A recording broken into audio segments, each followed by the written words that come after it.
nossa plasticina Play-doh. Tem 4 cores. Tem amarelo, branco, vermelho e azul. É para fazer muitas coisas giras com plasticina.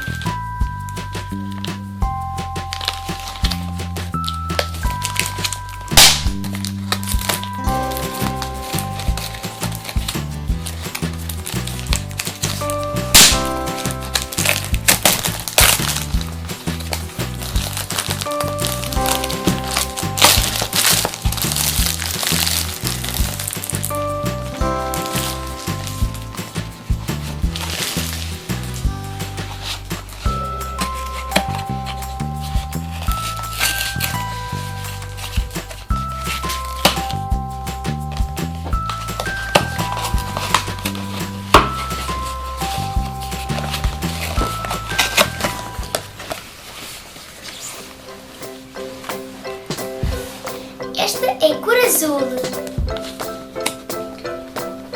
Vamos abrir a caixa de plasticina.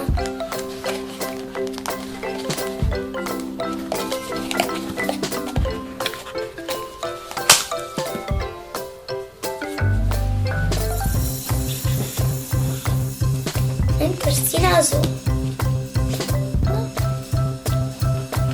Agora vamos abrir a plasticina vermelha.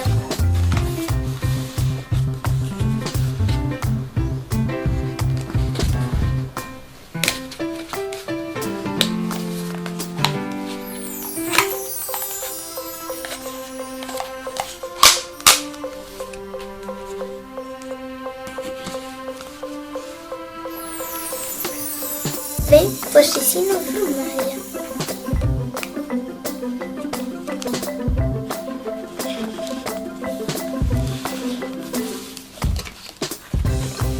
Agora vamos abrir a plasticina branca.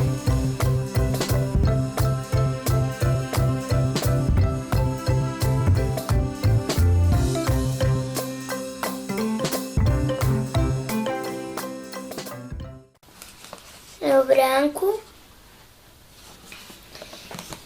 E por fim, vamos abrir a caixa de plasticina amarela.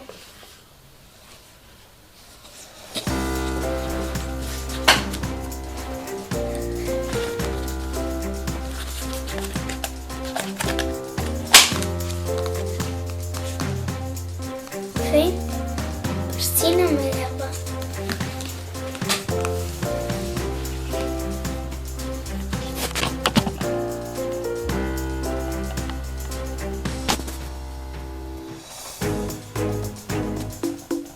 Temos as 4 cores.